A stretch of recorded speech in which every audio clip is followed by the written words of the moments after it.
pa ituloy yung impeachment para mangyari yung lahat na yan? Ma-release yung mga pinangakong budget or pera ni Martin Romualdez diyan sa mga kongresista at mga i-release yung budget para sa mga in-insert na proyekto kahit hindi prioridad, or itigil yung impeachment trial para makasave lahat at maturuan ng leksyon yung.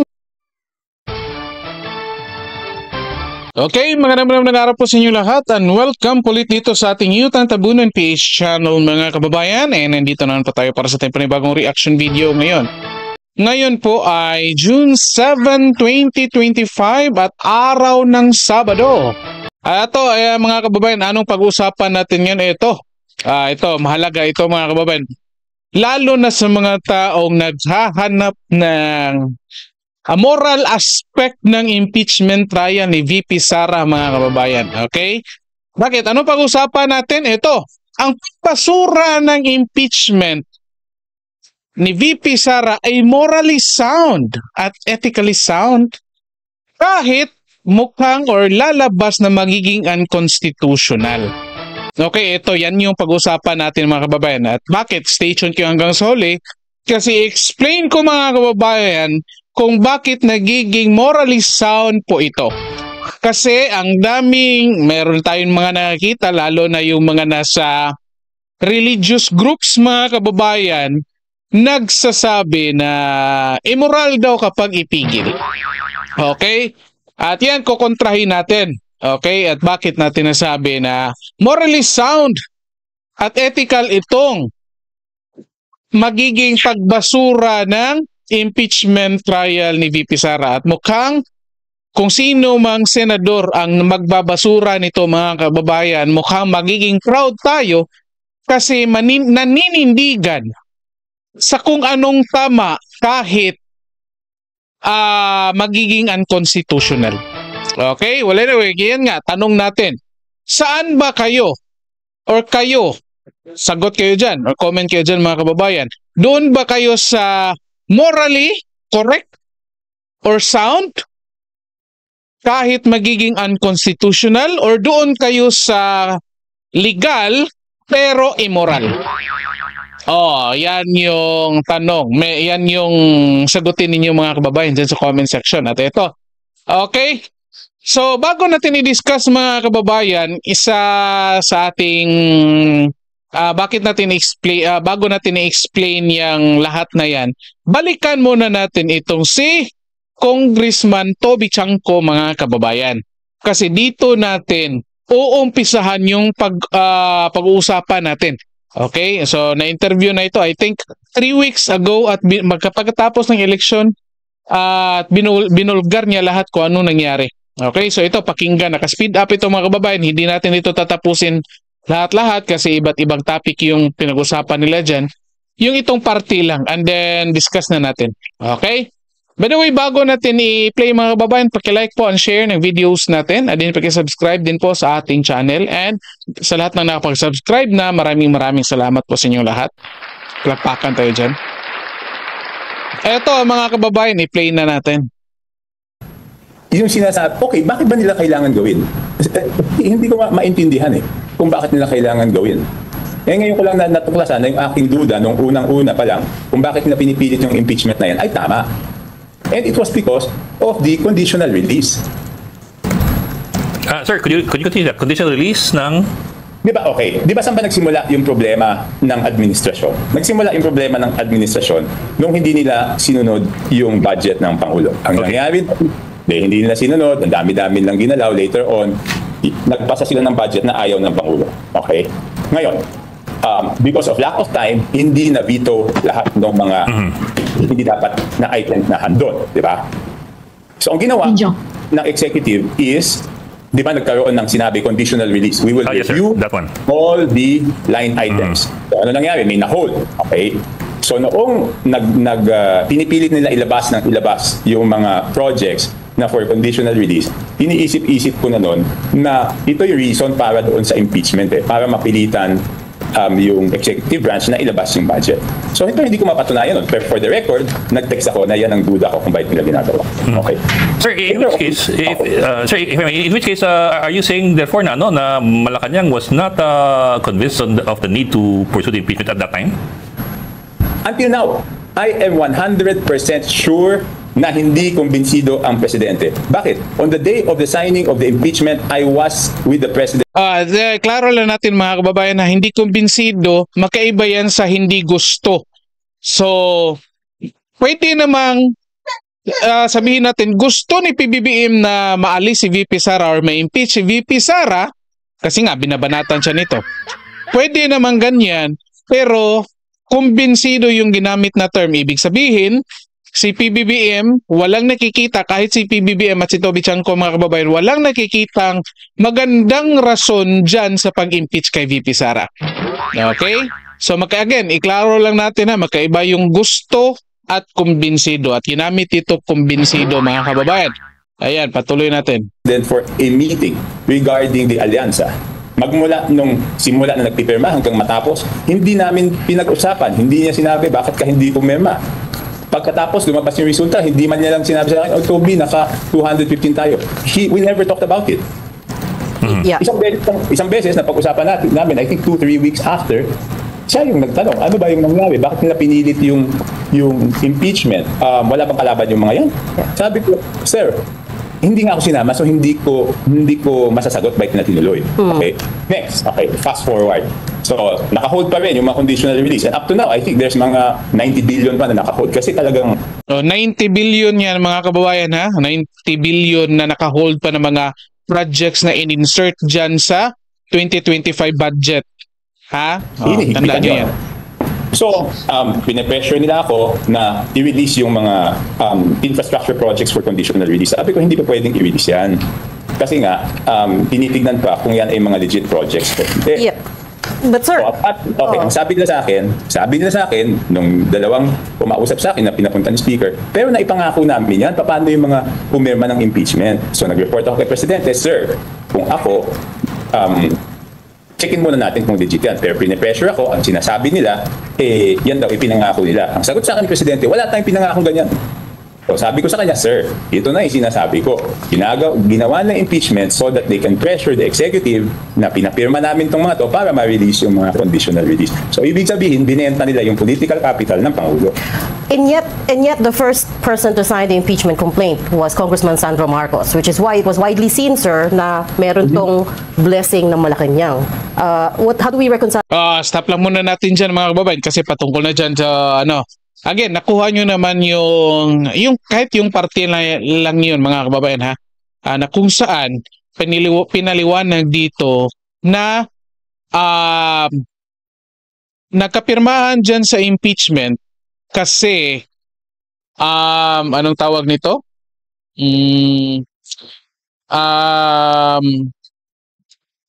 May mga naka-hold na budget or mga proyektong in-insert nila dyan sa 2025 budget. Okay? At ginamit yan para pirmahan yung impeachment at para i-pressure yung executive branch na i-release. Okay? So, dyan yung issue mga kababayan. Ito, pag-usapan natin, mabilisan lang ito. Station kayo hanggang sa huli kasi yun nga, i-prove natin na ang pagbasura ng impeachment trial laban kay VP Sara mga kababayan ay morally sound kahit lalabas na unconstitutional. Again, balikan natin, i-comment niyo dyan, saan ba kayo papanig? Sa morally sound kahit magiging illegal or unconstitutional, or doon kayo sa legal pero magiging immoral? So, i-comment niyo dyan mga kababayan. O bakit? Number one, again, yun na, binalikan natin si Toby Chanco. Ang ginawa nila, hinostage nila yung mga in-insert na project doon sa 2025 budget. Ang unang ginawa mga kababayan, binago yung plano ni PBBM. Binago yung budget ni PBBM. Diba? Merong hindi sinunod, merong dinagdagan. O, yan yung ginawa. And alam nating lahat yan kasi binulgar yan ni PRRD at ni Congressman Ungab. O, di ba? So pinapalabas dito mga kababayan, nagmumukhang or sabi na natin, it may appear na itong mga kongresistang pumirma, lumalabas na mukhang iniisip nila yung kapakanan ng distrito nila. But in reality mga kababayan, nagiging sakim yan. Bakit? I-inserted projects yan. Ibig sabihin, alam nila na kapag ipresenta nila yan sa plenary nila, less priority yung projects na yan. Pero in-insert pa rin nila, ibig sabihin, meron silang mga masasabi nating mga merong matatanggap. Yan na lang, para mas madali mga kababayan, nahihirapan tayo maghanap ng ibang terms eh. Yun nga, eto kung titignan ninyo lahat yan, number 1, pag-hostage ng budget, pagbago ng plano ng presidente, ng executive, pag-insert ng mga hindi prioridad na mga proyekto sa 2025 budget, at the fact na in-insert yan, lahat yan illegal. Or sabihin natin immoral, kasi nagiging legal mga kababayan. Immoral in the first place. Immoral. So anong ginawa yan? Ginamit nila yan para lahat yung mga congressman ay pumirma.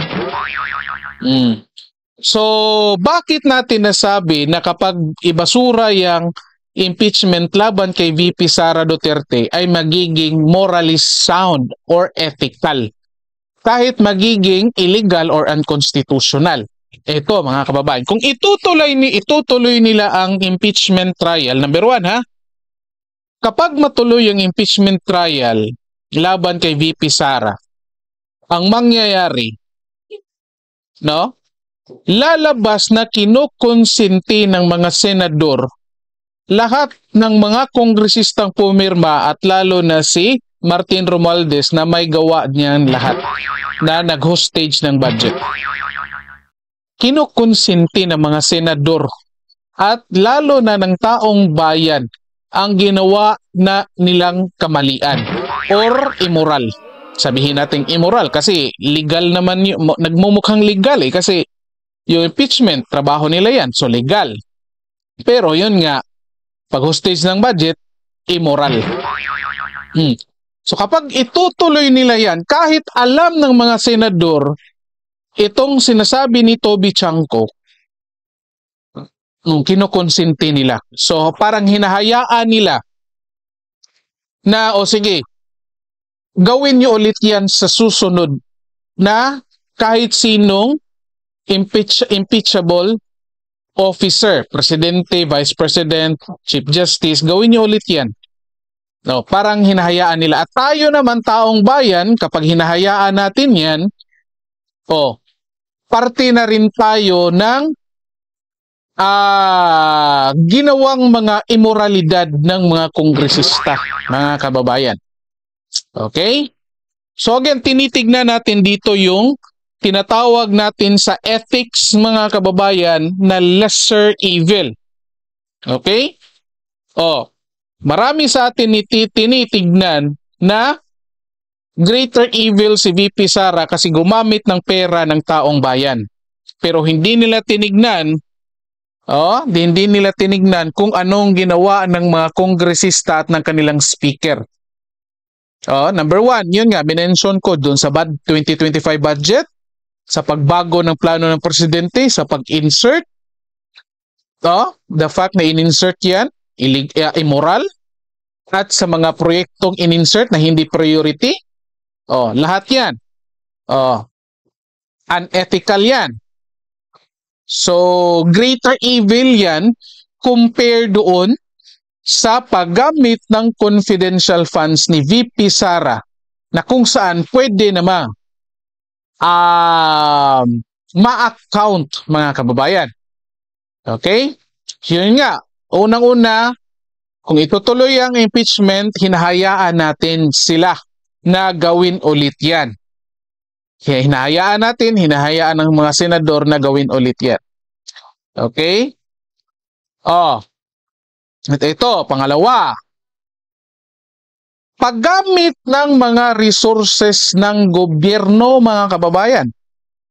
Paggamit ng oras ng mga senador or pag-ubos ng oras ng mga senador sa pagkandak ng trial, sa resources, sa lahat, pera ng taong bayan ang gagamitin dyan sa pag-convene nila, sa pagiging impeachment court nila, sa perang gagamitin sa pagkain ng mga senator judges at kahit sino pang present doon, lahat-lahat pera ng taong bayan yan.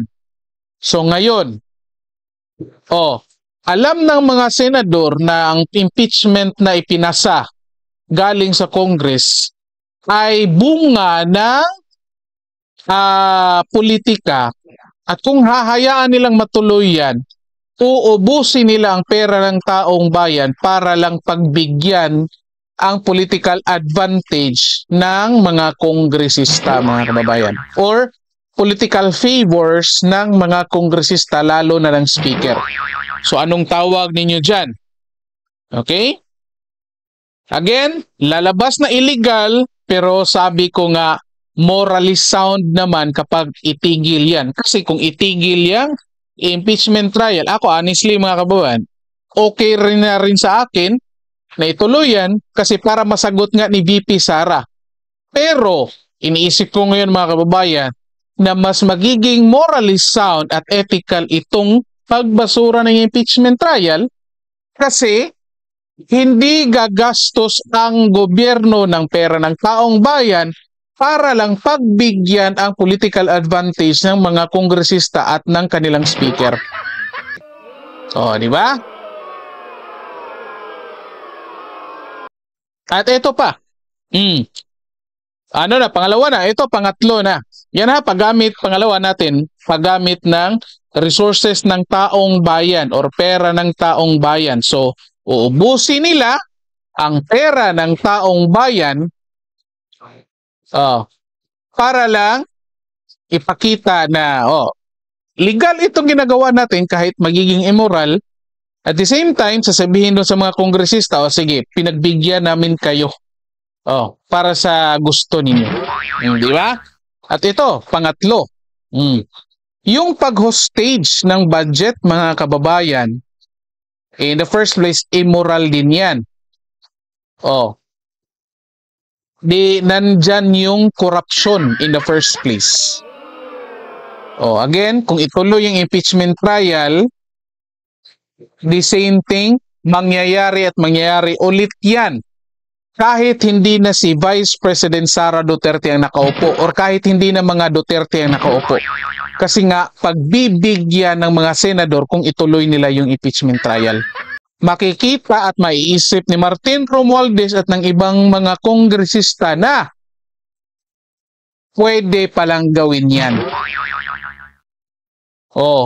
At mas madaling mangurakot dyan kasi ang lalabas dyan ay every year mag-i-insert na lang sila ng budget or ng project at ng budget doon sa budget pala, sorry. Nag-i-insert na lang sila ng project kahit hindi prioridad ng executive at kung hindi i-release or may kakalaban sa kanilang mga plano, ang gawin lang ng speaker, i-hostage lang budget para i-impeach yung taong kakalaban sa kanila. At ayan, i-release na kaagad yung pera. Di ba? So ngayon mga kababayan, i-evaluate niyo ng mabuti. Kayo dyan. Na may gusto ng impeachment. Tignan ninyo kasi yun nga, kahit sabihin natin ma-impeach si VP Sara or ma-convict nila si VP Sara. Ang mangyayari, ubos ang pera or gamit yung pera ng taong bayan kasi ginamit yan sa impeachment. At the same time, gagamitin ni Martin Romualdez yung kanyang opisina para i-release yung for later release na pinangako niya sa mga kongresista. Ano ang ibig yan? Korupsyon yan. Pangatlo, mapipilitan yung executive branch na i-release yung budget para sa mga naka-hold na in-insert na projects, mga kababayan. Anong kayo? Comment kayo dyan. Anong pipiliin ninyo? Ipagpatuloy yung impeachment para magiging ituloy yung impeachment para mangyari yung lahat na yan? Ma-release yung mga pinangakong budget or pera ni Martin Romualdez dyan sa mga kongresista at mga i-release yung budget para sa mga in-insert na proyekto kahit hindi prioridad, or itigil yung impeachment trial para makasave lahat at maturuan ng leksyon yung mga kongresistang nag-iisip lang ng pera. Comment nyo dyan, mga kababayan. Ayan. At ito, punta tayo bago natin tapusin, mga kababayan. Punta tayo doon sa mga taong nagsusulong na ituloy yung impeachment. Kasi nga raw, magiging illegal. Yun nga sabi natin. It might be illegal, pero morally sound naman. Yung mga pink, yung mga kakampink, Laila de Lima, sino pa? Risa Ontiveros, mga kababayan, yung Makabayan Black. Yung mga makakaliwa.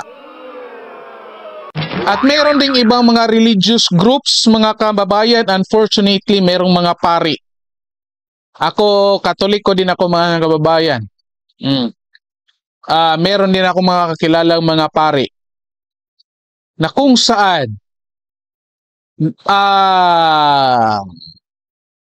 affair din yung pagtingin nila. Pero meron talagang iba, katulad ng mga nagsusulo ngayon ng mga pari na gusto nila ipagpatuloy talaga.